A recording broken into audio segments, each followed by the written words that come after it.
জটায়ু আমার শুনছে, দাদা সম্পত্তি তাকে ডাকছে।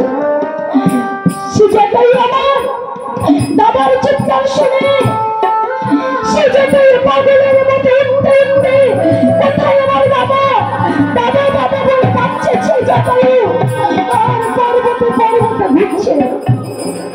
ঘুরতে ঘুরতে দেখতে পায় তার দাদা সম্পত্তি পাখি নীলগিরি পর্বতে পড়ে অগ্নিতে তার রক্ত দাও দাও করে জ্বলছে।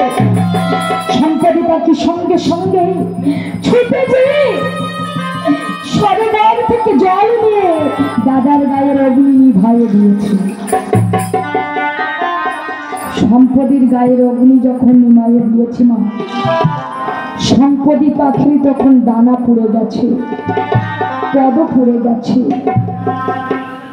দানাহীন পদহীন সম্পত্তি আমার পড়ে আছে ভূমিতে। সে জটায়ু আমার সম্পত্তি পাখিকে জড়ায় ধরে বলছে, দাদা তোমার কি হলো দাদা? আমি তো চাইনি দাদা, তুমি দানাহীন হয়ে গেছো, তুমি পদহীন হয়ে গেছো, তুমি আর আমার সঙ্গে চলতে পারবে না, আর তুমি আর আগের মতো আমার সঙ্গে উঠতে পারবে না দাদা। তোমার কি হলো? আমি তো এমন চাইনি দাদা। দেখুন না, যে চালাক দাদা ভাইকে ফাঁকি দিয়ে রাজা হতে চেয়েছিল, সেই দাদা আজ নিজেই পড়ে গেল চালাকের খপ্পরে। ভগবান এমন চালাকি করেছে তার সঙ্গে, সে আর কখনো উঠতে পারবে না, চলতে পারবে না।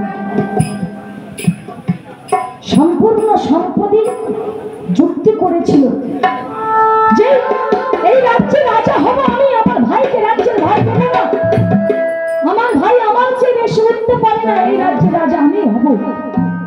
এই চালাকি করে বলেছিল, ভাই এই রাজ্যের রাজা যে হবে সে আগে সূর্যলোকে গেলে সেই রাজা হবে। কিন্তু সূর্যলোকে যেতে না যেতে অগ্নিতে পুড়ে ডানা পদ হারিয়ে ফেলেছে সম্পত্তি। সেই জটায়ু দাদাকে দেখতে জড়ায় ধরে বলছে, দাদা এ তো আমি চাইনি দাদা, দাদা আমি চেয়েছিলাম দুটি ভাই আমরা মনের সুখে থাকবো, মনের সুখে দুজনাই এই রাজ্য চালাবো, তুমি আজ ডানাহীন হয়ে গেছো দাদা। তোমার কি হলো দাদা? আমি তো এমন চাইনি দাদা। নয়ন জলে বক্ষ সিদ্ধ করছে আমার সম্পত্তি। শ্রী জটায়ু দাদাকে আনন্দে জড়িয়ে ধরে আছে। এমন সময় দেখতে পায় সেই পথ দিয়ে অগস্ত্যমণি চলে যায়। তাই দাদার যন্ত্রণা সইতে না পেরে তাই সে জটায়ু ছুটে যে অগস্ত্যের পায়ে জড়িয়ে ধরেছে। অগস্ত্যের পায়ে জড়িয়ে ধরে বলছে, মণি ঠাকুর আমার দাদাকে আপনি বাঁচান, মণি ঠাকুর।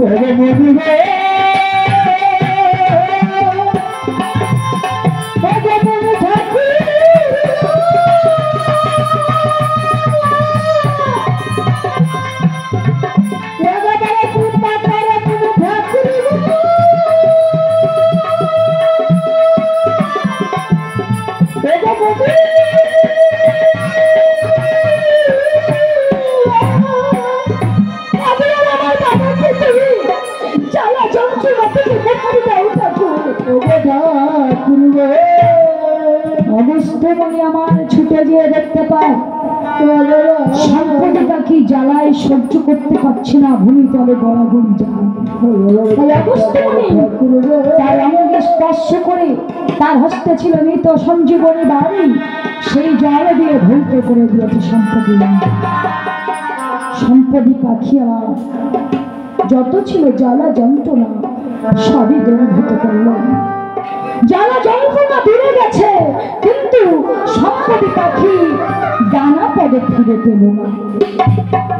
তাই সম্পত্তি পাখি অগস্ত্যের পায়ে জড়ায় ধরে বলছে, মণি ঠাকুর আমি কি আমার ডানা পদ কোনোদিন ফিরে পাবো না। বলো বলো, আমায় কৃপা করো ঠাকুর। ঠাকুর আমি আমার ভাইকে পাখি দিয়ে রাজা হতে চেয়েছিলাম। আমি বড় অন্যায় করেছি ঠাকুর, আমি বড় পাপ করেছি। কৃপা করে আমায় তুমি ক্ষমা করে দাও। অগস্ত্যমণি বলছে, সম্প্রতি তুমি ডানা হারিয়েছো, পদ হারিয়েছো, তবে তুমি আবার ফিরে পাবে। কবে জানো? পিতৃ সত্য পালনের জন্য ভগবান শ্রী রামচন্দ্র যখন বনবাসে আসবে, শূন্য কোটির বীর লঙ্কা রাবণ সীতাকে হরণ করে নিয়ে যাবে। সীতা অন্বেষণ করতে আসবে প্রভুর ভক্তগণ বানর সেনা। সেই বানর সেনাদের মুখে যেদিন তুমি রাম নাম শুনবে, সেই দিনে তুমি আবার ডানা পদে ফিরে পাবে। তাই তো সম্পদী পাখি বলছে বানর ভঙ্গ, আমি তোমাদের ভক্ষণ করে ছেড়ে দিয়েছি তোমাদের মুখে রাম নাম শ্রবণ করে।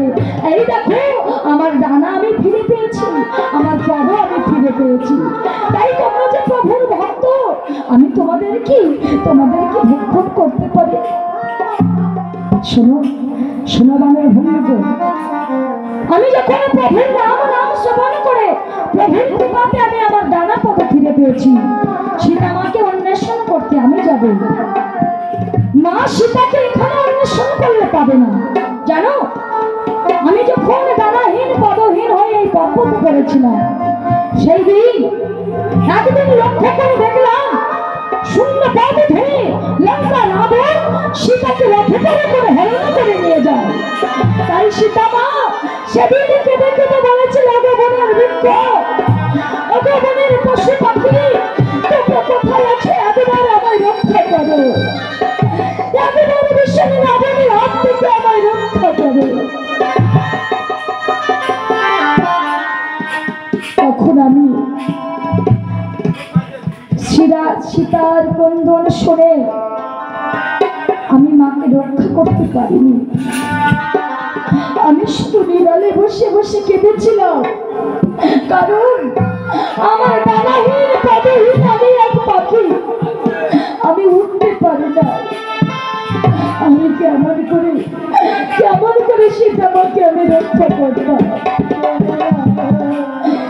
জনগণন্দিনী সীতাকে হরণ করে নিয়ে গেল লঙ্কায় রাবণ। আমার ভাই জটায়ু রাবণের সঙ্গে অনেক যুদ্ধ করেছে, কিন্তু সেই দুষ্ট রাবণ আমার জটায়ু ডানা ছেদন করে দিয়েছিল। সীতা আমাকে রক্ষা করতে পারেনি।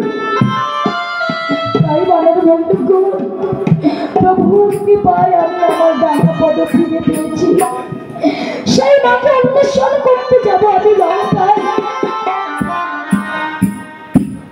সমস্ত বানর ভল্লুকগণ বলছে, সম্প্রতি আমরা যখন মায়ের খোঁজ পেয়েছি, আমরা যাব সেই রাবণের লঙ্কায়, কারণ আমরাই প্রভুর কাছে প্রতিজ্ঞাবদ্ধ হয়েছি যে আমাদের দেহে যতদিন জীবন থাকবে মাকে অন্বেষণ না করে আমরা ফিরে আসবো না এই জীবনে। সমস্ত বানর ভল্লুকগণ সবাই মিলে আবার মুখে রাম নাম করতে করতে চলেছে সেই ভীষণ সাগরের তীরে। সাগরের তীরে উপস্থিত হয়ে দেখতে পাই শত যোজন সাগর, তার করুণায় কিনারা নাই। অনুরোধ বলছে, ভাই সব তোমরা শুনলে লঙ্কা রাবণ সীতাকে অন্বেষণ করে নিয়ে গেছে লঙ্কায়, তাহলে মাকে অন্বেষণ করতে হলে আমাদের এই সাগর পাড়ি দিয়ে যেতে হবে ওই লঙ্কায় যেয়ে মাকে অন্বেষণ করতে হবে। তো ভাই সব এই সাগর কে পার হতে পারবে? যে যতদূর পারবে আমার কাছে বলো। মাকে যখন অন্বেষণ করতে এসেছি, ভয় পেলে হবে না। ছোট বড় বানর ভল্লুকগণ বলছে, ভাই মহারাজ এত বড় সাগর, কে পার হবে গো? এত বড় সাগর পার হতে হতে মাঝখানে যেতে যেতেই তো সে মারা যাবে। শত শত সাগর পার কই নাই কিনারে নাই, এই সাগর কেউ কি পার হতে পারবে? বলছো কেন? আমরা প্রভুর কাছে কথা দিয়েছি, আমরা যদি মাকে অন্বেষণ না করতে পারি, আমরা প্রতিজ্ঞাবদ্ধ হয়েছি প্রভু আমাদের কোনোদিন ক্ষমা করবেন না। আমরা প্রতিজ্ঞা শ্রুতি আছি, আমাদের যেমন করে হোক সীতামাকে অন্বেষণ করতে যেতে হবে। তার হাতে ছিল বিরাট লাঠি, বাবা দলনেতা ছিল অঙ্গদ, বালিপুত্র অঙ্গদ, সে দলের নেতা ছিল। বলছি খুড়া তুমি ভেবো না, বানর সেনারা এদের মধ্যে কেউ না কেউ যাবে। তার হস্তে ছিল বিরাট বেদ, সেই বেদ দিয়ে সমস্ত ছোট বড় বানর ভল্লুকগণ কাউকে মানছে না, সেই বেদ দিয়ে বেদা ঘাত করছে বানর ভল্লুকগণের পিঠে। বলছে বড় বানর ভল্লুকগণ তোরা কে যাবি, কে যাবে ওই সাগর পারে? এরা তো যাবে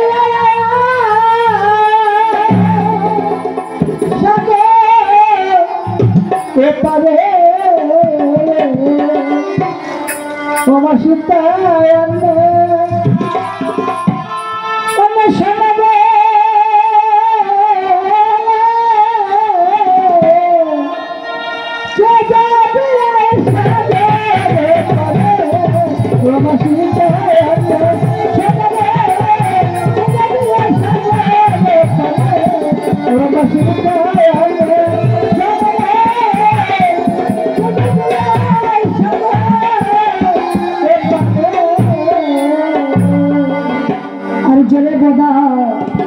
ঘাট করে দেখো ওই বানর গনে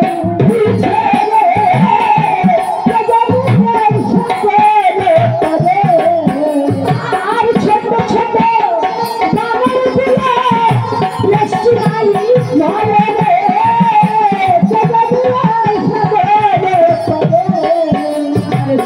ছোট ছোট বানর গুলো মাথা পেছে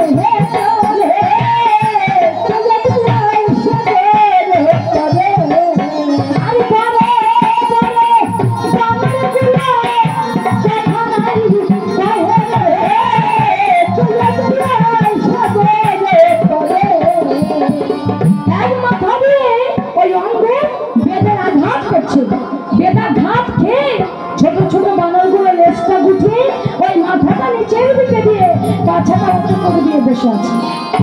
আর বানর ভল্লুকগণ সবাই যখন মাথা মাটির মধ্যে দিয়ে আর পাছাটা উঁচু করে বসে আছে, সমস্ত বানর ভল্লুকগণ যখন এমন দৃশ্য করছে, সুগ্রীব মনে মনে চিন্তা করছে এই বানর ভল্লুকগণ সাগরের ঢেউকে ভয় পেয়ে এমনি করে মাথা হেঁটে করে বসে আছে, কিন্তু এমনি ভাবে ভয় পেলে কে সাগর পাড়ি দিয়ে মাকে অন্বেষণ করতে যাবে? আমরা যে প্রভুর কাছে কথা দিয়েছি, তাই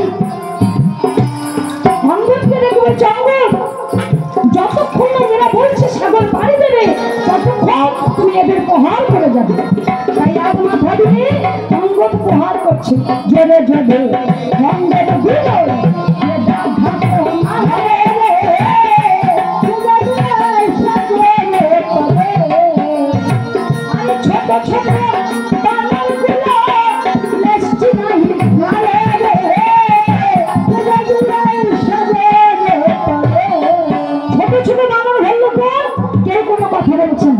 এবার বড় বড় বানর যারা ছিল বলছে এই খুড়া আর মেরো না, আমরা বলছি মামা। বানর ভল্লুকগণ মনে মনে চিন্তা করছে যে এর হাতে মার খাওয়াচ্ছে, সাগরের জলে যে ঝাঁপ দিয়ে বড় লাভ আছে, তা যেতে তো আর পারবো না, একবার পারি আর না পারি বলে দেখি, অন্তত এর হাতের থেকে তো মার খাওয়ার থেকে বাঁচবো। তাই বলছে খুড়া এমনি করে আর মেরো না, আমরা বলছি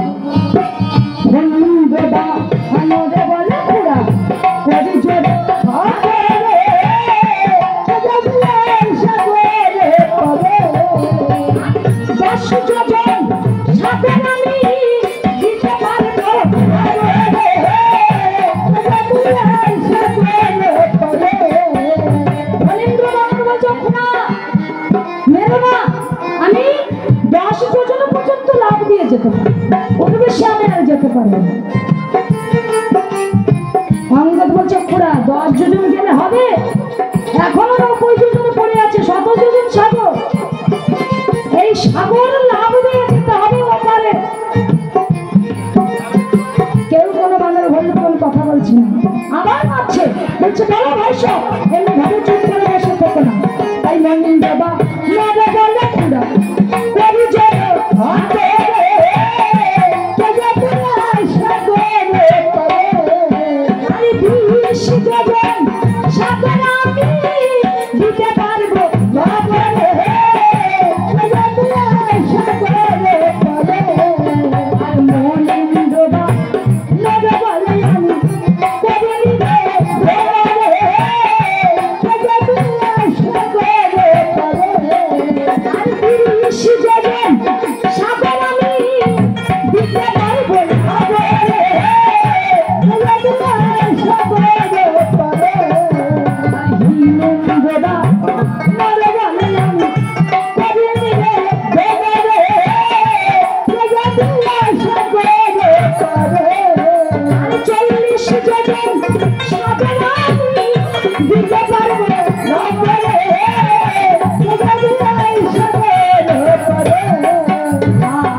সাগরের এত জোরে জোরে তুফান আসছে, তুফান দেখে বানর ভল্লুকগণ লেজটা গুটিয়ে পাছার তলা দিয়ে মতকটি মাটির নিচের দিকে দিয়ে পাছাটা উঁচু করে বসে আছে। আমার যেতে তো আর কেউ পারবে না, মার খাওয়ার ভয়ে যে যার মতো বলেই যাচ্ছে বলেই যাচ্ছে। অঙ্গনে বলছে ভাই সব এমনি ভাবে বসে থাকলে হবে না, ভাই পেলে হবে না, আমরা প্রভুর কাছে কথা দিয়েছি, প্রতিজ্ঞাবদ্ধ হয়েছি, যেমন করে হোক সীতামাকে আমরা অন্বেষণ করে ফিরে আসবো। ভাই সব অমন করে তোমরা ভাই পেও না, তোমরা যে যতটুকু পারবে আমার কাছে বলো ভাই সব। তাই খোলা কবি জোরে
পর্যন্ত যে থেমে গেছে, 100 যোজন আর কেউ বলতে পারছে না।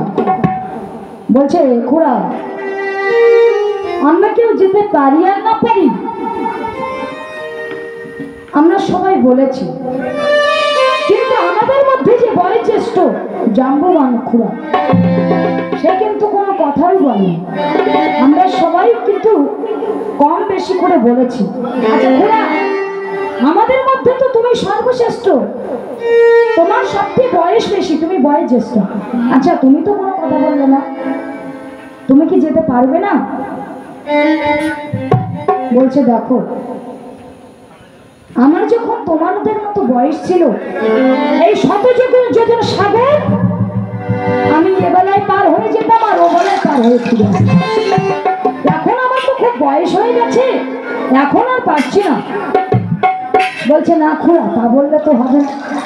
দলে যখন নাম লিখে গেছে, দলে যখন নাম দিয়েছো, সবাই যে যেমন পেরেছে বলেছে, এবার তোমাকে বলতেই হবে। বলছে দেখো, আমি তো আর পারবো না, আমার বয়স হয়েছে, তোমাদের এখন কম বয়স আছে, তোমরা ভালো খেতে পারো, আমি আমার এখন বয়স হয়েছে, আমি এখন বেশি খেতে পারি না, আমি অল্প খেতে পারি, তো আমি যতটুকু পারবো আমি ততটুকু বলছি। বলছে খুড়া, তাহলে তুমি যেতে পারবে তো? কারণ সবাই 10, 20, 30, 40 এমনি করে 90 পর্যন্ত এসে থেমে গেছে। এইবার যে যাওয়ার কথা বলবে তাকে যেতে হবে সাগর পাড়ে, কারণ শত যোজন পূর্ণ হয়ে যাবে। তাই কোনো বারণ বন্ধু মনার ভয়ে কথা বলছে না, জোর করে বলছে খুড়া তোমাকে বলতে হবে। বলছে তোরা যখন শুনবি না তবে শোন, আমি যাব, তবে আমি যখন যাব তোরা সবাই কিন্তু এখানে বসে থাকবি, আমাকে ফেলে কিন্তু তোরা চলে যাস না। যতক্ষণ না আমি মাকে আমার সাথে করে ফিরে আসছি ততক্ষণ কিন্তু এখানে বসে থাকবি, আমার জন্য অপেক্ষা করবি। সবাই মনে মনে কানাকানি করছে, তাই তো এই তো বুড়ো কি বলছে, আমরা কেউ পারলাম না, আর এই বুড়ো বলছে আমি যাব, ঠিক আছে দেখি কেমন করে যায়। সবাই মনে মনে বলছে, কেউ কোনো কথা বলছে না। বলছে খুড়া, তাহলে আর দেরি কেন করছো, অনেক দেরি হয়ে যাচ্ছে, তুমি তাহলে লাভ দেওয়ার ব্যবস্থা করো। বলছে ঠিক আছে, এই ভাই তোরা পিছন থেকে সাবধানে বসে থাকি। জাম্বুগান খুব করে মাল কাছা মেরে নিয়েছে। আগেরকার দিনে বাবা দেখবে, বাবার যখন কাজ করতেন, বিশেষ করে আগেরকার বাবারা সবাই চলে গেছে আর হয়তো নাই, খুব করে মাল কাছে মেরে নিত যে কোনো কর্ম করার আগে। এবার মাল কাছে মেরে নিয়ে সাগর লাভ দেওয়ার জন্য রেডি হয়ে দাঁড়িয়ে বলছে ভাই সাহেব, আমি কিন্তু যাত্রা করছি।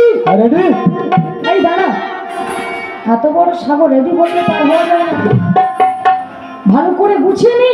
খুব করে মাল কাছে মেরে জাম্বুয়ান ঘোড়া রেডি, বেলায় সাগর পার হয়ে যাচ্ছে।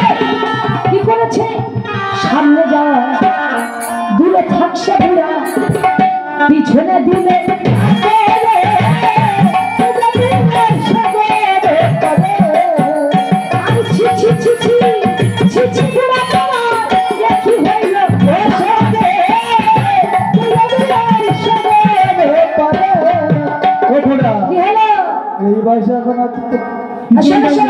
আমি তো ভেবেছিলাম তুমি যে ভাবটা দিচ্ছ তুমি সাগর লাভ দিয়ে চলে গেছো, তুমি সামনে যাওয়া বাদ দিয়ে পিছনে লাফিয়ে পড়লে। ছি ছি ছি ছি, বুড়ো বয়স হয়ে গেছে, তোমার পিছন টান গেল না। বলছে শোনো শোনো, আমাকে অমন করে বলো না ভাই সব, আমি তো প্রায় পার হয়ে গেছিলাম, তবে আমি আবার পিছনে লাভ কেন দিলাম জানো? তুমি জানো না, ছোটবেলা থেকে আমার হাঁপে আছে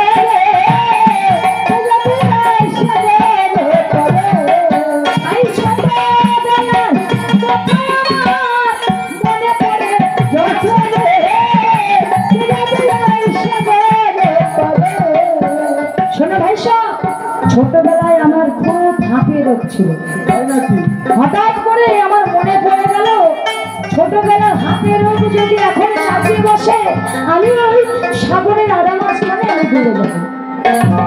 তাই তো সামনে লাভ দেওয়া বাদ দিয়ে আমি পিছনে লাভটা দিয়েছি। আচ্ছা খুড়া, আমরা বুঝতে পেরেছিলাম তুমি যেতে পারবে, তা যাই হোক, তুমি তো আমাদের মধ্যে বয়োজ্যেষ্ঠ, তুমি কি বলতে পারো আমাদের মধ্যে কেউ কি যেতে পারবে? তোমার কি মনে হয়? জাম্বুমান বলছে এতক্ষণ বাদে একটা প্রশ্ন করেছিস, ঠিক প্রশ্ন করেছিস, আমি জানি তোদের মধ্যে কে যেতে পারবে, তবে আমি বলতে পারি, তোরা কি আমাকে কিছু বলবি না তো? বলছে না, তুমি বলো দেখে আমাদের মধ্যে তোমার কার মনে হয় যে যেতে পারবে? বলছে তবে শোন, তোদের মধ্যে যার দুটি পিতা আছে শেষ সাগর পার হয়ে লঙ্কায় যেতে পারে। তোমার বয়সের সঙ্গে সঙ্গে মাথাটা নষ্ট হয়ে গেছে। তুমি কি বলছো ভেবে চিন্তে বলছো তো? হ্যাঁ, একটি ছেলের দুটি পিতা হয় নাকি? তুমি কার কথা বলছো? বলছো শোনো শোনো, তোমরা রেগে যেও না। তোমাদের মধ্যে কার দুটি পিতা আছে আমি জানি। আমি না জানলে কি আর বলেছি? তবে তোমরা শান্ত হয়ে বসো, তোমরা রেগো না। তোমাদের মধ্যে কার দুটি পিতা আছে আমি বলছি, তোমরা শ্রবণ করো।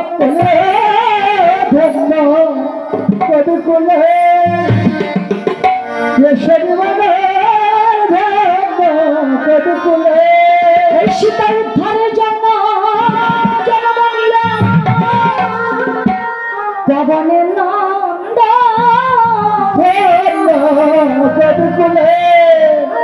সীতা উদ্ধারের জন্য জন্ম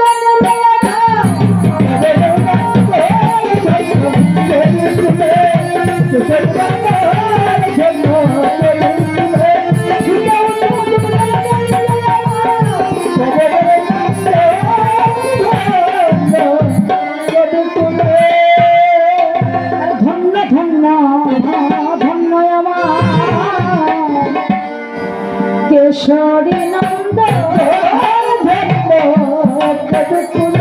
সীতা উদ্ধারের জন্য জন্ম নিলাম পবনের নন্দ। শাস্ত্র মতে অঞ্জনা কেশরী বিবাহ আর সেই কথা আজ বাংলার ভুলবে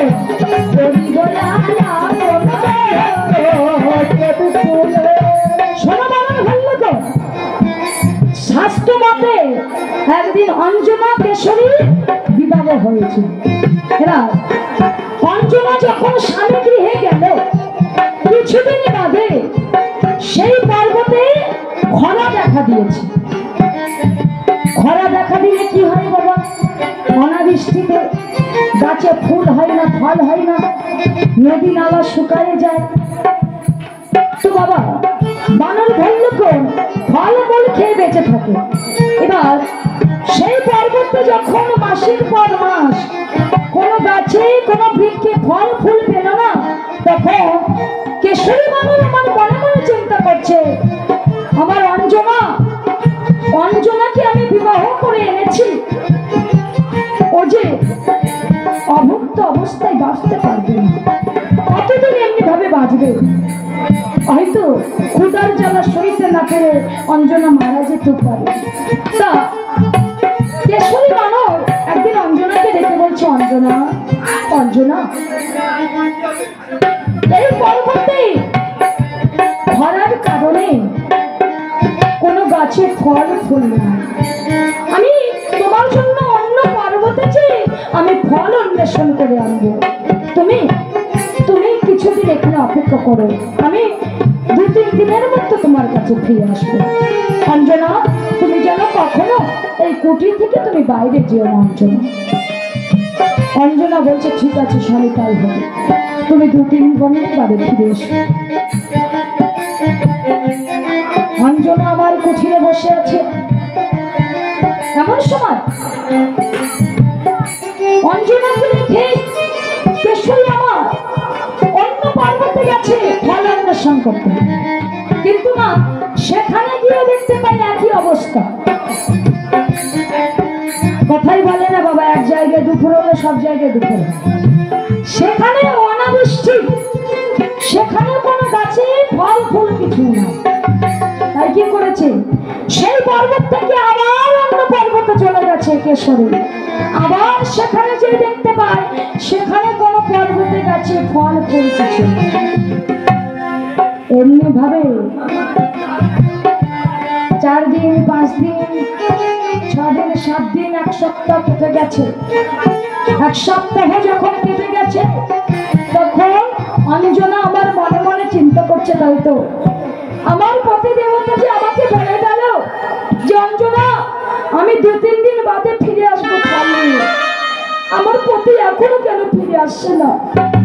তবে তবে কি আমার পতির কোনো বিপদ হয়েছে? আমার মন বলছে আমার পতি দেবতার বুঝি কোনো বিপদ হয়েছে। ওমা, অঞ্জনা কুঠিরে বসে আছে একটানা 7 দিন। স্বামী বলেছে কুঠির থেকে বাইরে যাবে না অঞ্জনা, তাই স্বামীর আদেশ পালন করতে কুঠিরেই বসে আছে 7 দিন ধরে। মন ব্যস্ত হয়ে পড়েছে, স্বামী কেন ফিরে আসছে না? স্বামী আবার 2-3 দিনের নাম করে গেছে, স্বামী তো ফিরে এলো না। 7 দিন কেটে গেল, আমার স্বামীর বুঝি কোনো বিপদ হয়েছে।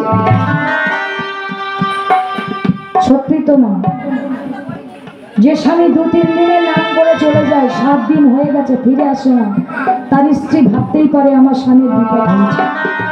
অঞ্জনা তো বুঝতে পারছে না তার স্বামী ফল পাচ্ছে না বলে আবার অন্য জায়গায় চলে গেছে। অঞ্জনা ভাবছে তার স্বামীর বুঝি বিপদ হয়েছে। তাই তো অঞ্জনা আর ঘরে থাকতে পারল না। অঞ্জনা কি করেছে গো? কুটির থেকে বাইরে বেরিয়ে লক্ষ্য করছে, বনের দিকে লক্ষ্য করছে, কোন পথ দিয়ে তার পথে দেবতা ফিরে আসে। কিন্তু অঞ্জনা কোনো পথ দিয়ে দেখতে পেল না তার স্বামী ফিরে আসে। এখন সরকার অনেক সুবিধা করে দিয়েছে আমাদের, ঘরে ঘরে মোবাইল ফোন দিয়ে, তাই না? দূরে কেউ কোথাও থাকলে আপনজন আমরা ফোন করে মোবাইলের সাহায্যে জানতে পারি যে সে কখন ফিরে আসবে, সে কোথায় আছে। কিন্তু সে সময় তো আর মোবাইল ফোন ছিল না। অঞ্জনা পথের দিকে তাকিয়ে দেখছে স্বামী কখন ফিরে আসছে। এদিক ওদিক অঞ্জনায় ওই না দেখিতে লাগিলে তুলে বাঁধে, আরে কোন পথ দিয়ে ফিরে আসছে দেখিতে লাগিলে তুলে বাঁধে। তার পথে ফিরে আসছে তাই দেখছে, কিন্তু কোন পথ দিয়ে তার পতিকে দেখতে পেল না। এই অঞ্জনা নয়ন জলে ভাসে আমার অঞ্জনা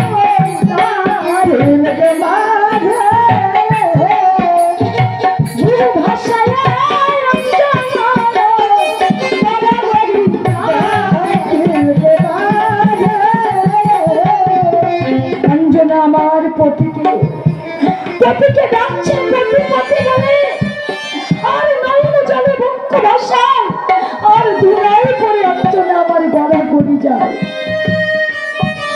এমন সময় সেই পথ দিয়ে শূন্য থেকে পুষ্পরথে আরোহণ করে পবন দেব আমার যাচ্ছিল। পুষ্পরথে আরোহণ করে পবন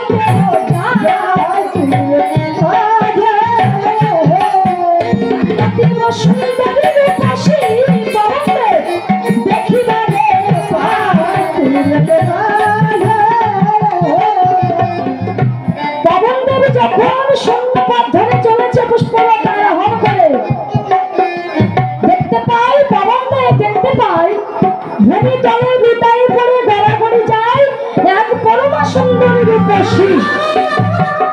হুমায়রা অঞ্জনা ছিল বানরী, কিন্তু বানর কোলে জন্ম নিয়ে সেই অঞ্জনার এত সুন্দর রূপ, এতটা রূপের জ্যোতি, সেই রূপ দেখে পবন দেব আর সইতে পারল না। এত সুন্দর তার রূপের ছোটা, সেই রূপ দেখে অঞ্জনাকে যেন পবন আকর্ষণ করছে, তার রূপ আকর্ষণ করছে।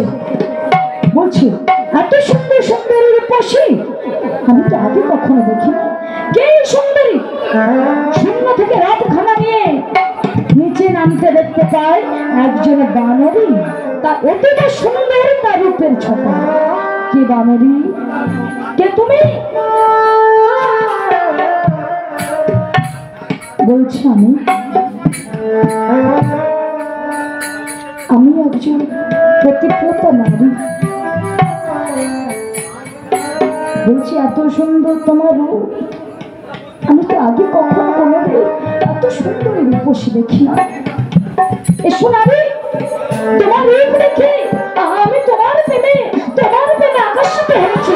এসো নারী, তুমি আমার বাসনা বড় করো।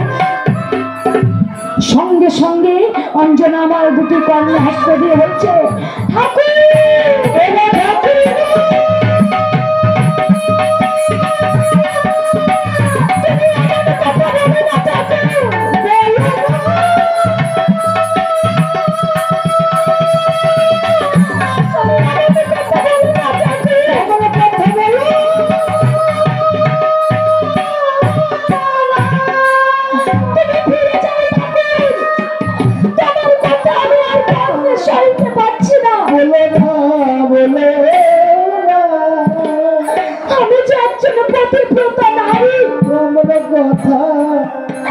কথা শোনা যে পা, তুমি ফিরে যাও, তুমি ফিরে যাও ঠাকুর, তুমি ফিরে যাও। অঞ্জনা যখন পবনকে বলছে, ঠাকুর তুমি ফিরে যাও, আমি একজন পতিব্রতা নারী, এ কথা শোনা যে মহাপাপ। পবনের অত্যন্ত ক্রোধিত হলেন, বলছে আমি স্বর্গের দেবতা পাবো, আমি তোমার কাছে প্রেমে ভিক্ষা চাইতে এসেছি, আর তুমি সামান্য বাঙালি হয়ে তুমি তোমার রূপের এত অহংকার। তবে শোনো, তুমি বানরী হয়ে তোমার যখন এত রূপের অহংকার, তোমার প্রতি যে বাসনা আমার হয়েছে, আমি ছলে বলে বলে কৌশলে তা করবো পুরো। এই বলে স্বর্গের দেবতা পাবো জোর করে অঞ্জনা রে সতীত্ব হরণ করে।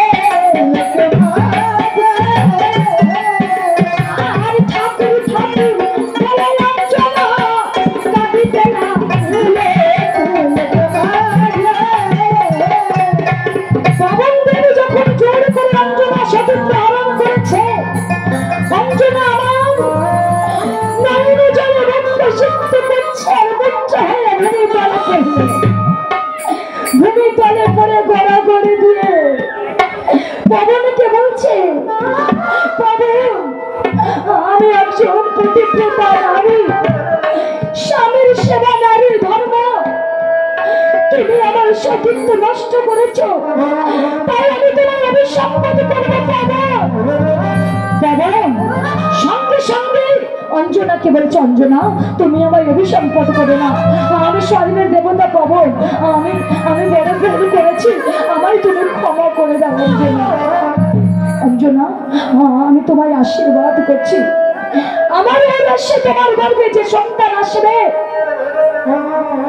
সে সন্তান সাধারণ সন্তান নয়, তোমার পক্ষে তোমার গর্ভে আমার আশীর্বাদে হবে শিব জন্ম নেবে। তুমি এ কথা জানো, অন্য কারোর কাছে প্রকাশ করো না, তুমি ফিরে যাও অঞ্জনা, তুমি ফিরে যাও। তুমি যে সন্তানকে জন্ম দেবে, সে সন্তান হবে আমার। তুমি ফিরে যাও অঞ্জনা। অঞ্জনা আমার নয়নে জলে বক্ষ সিদ্ধ করছে, পবনদীপ আমার পুষ্পরাতে আরোহণ করে স্বর্গধামে যাত্রা করে। কিছুদিন বাদে ফিরে এসেছে কেশরী বানর। কেশরী বানর যখন ফিরে এসেছে ফল নিয়ে, কিছুদিন সংসার করার পরে অঞ্জনা গর্ভবতী হল। অঞ্জনা যখন গর্ভবতী হয়েছে, 1 2 3 করে 5ম মাস পূর্ণ হয়ে, 6ম মাস 7ম মাস পূর্ণ হয়ে, 8ম মাস পূর্ণ হয়ে, 10ম মাস পূর্ণ হয়েছে।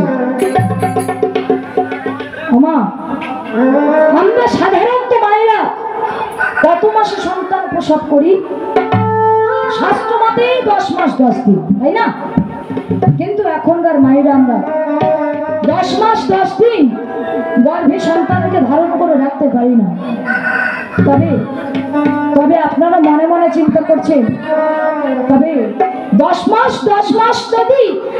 10 দিন যদি আমরা গর্ভে সন্তানকে ধারণ করে না রাখি, তবে শাস্ত্র কি ভুল লিখল?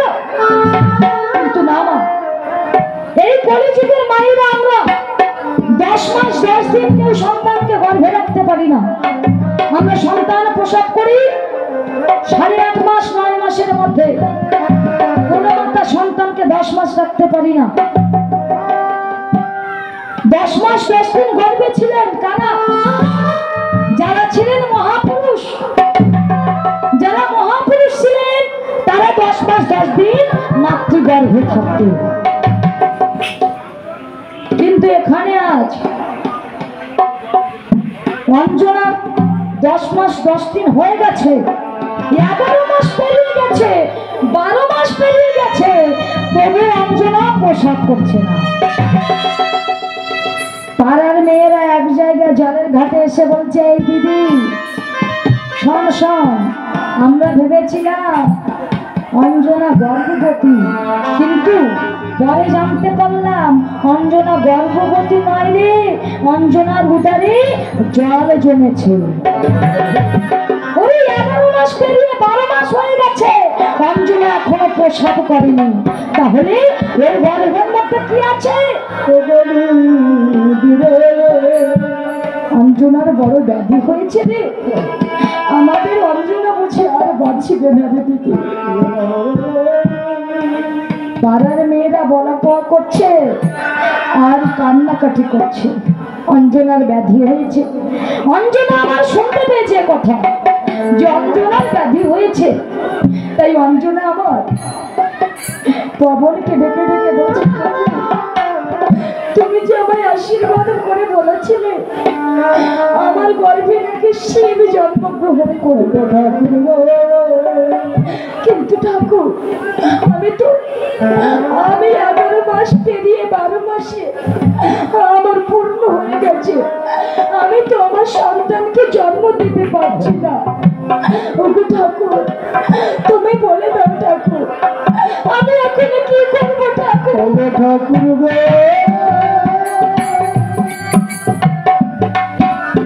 বলে বলে বলে ঠাকুর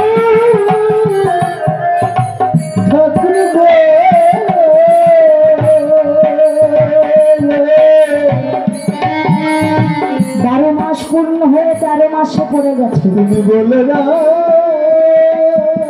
তবু অঞ্জনা আমার প্রসাব করছে। 14 মাস পূর্ণ হয়ে 15 মাস পড়ে গেছে, অঞ্জনার আমার উদর বাড়ছে।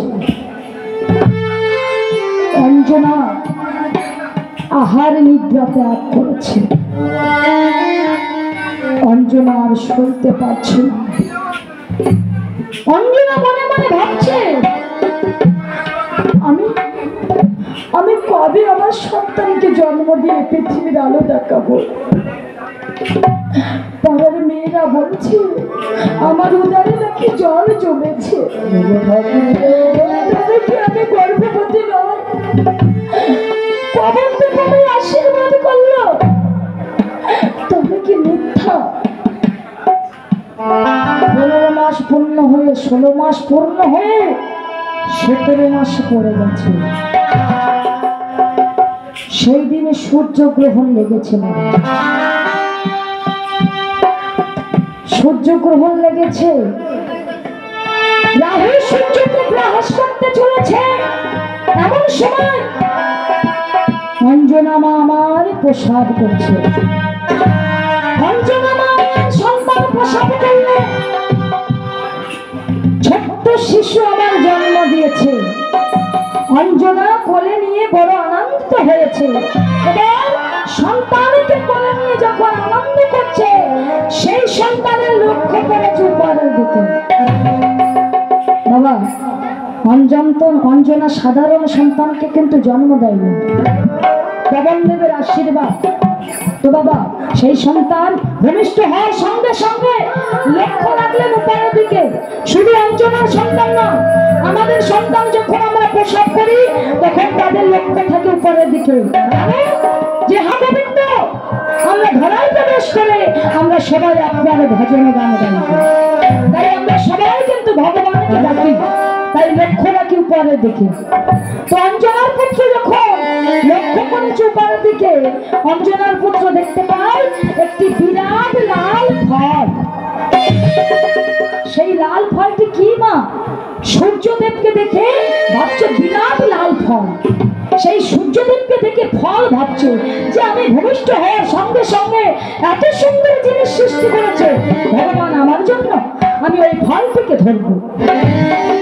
তাই সেই ছোট্ট শিশুটি আমার অঞ্জনার কোল থেকে উড়ে যেয়ে সূর্য লেকে চলেছে ওই লাল ফলটিকে ধরার জন্য। এদিকে সূর্যদেবকে গ্রাস করতে আসছে রাহু। যখন সূর্যলোকের কাছাকাছি চলে গেছে, দূর থেকে দেখতে পায় আরেকটি কালো ফল আসছে। বলছে আগে দেখেছি একটা ফল, এখানে এসে দেখলাম দুটো ফল, একটি ফল লাল আর একটি ফল কালো। আমি দেখছি ওই লাল ফলটি এক জায়গায় স্থায়ী ভাবে দাঁড়িয়ে আছে, কিন্তু ওই কালো ফলটা আসা যাওয়া করছে। আমার মনে বলছে ওই কালো ফলটি আগেই আমায় ধরতে হবে। এবারে যখন সূর্যলোকের কাছে গেছে এই রাহু তাকে ধরতে,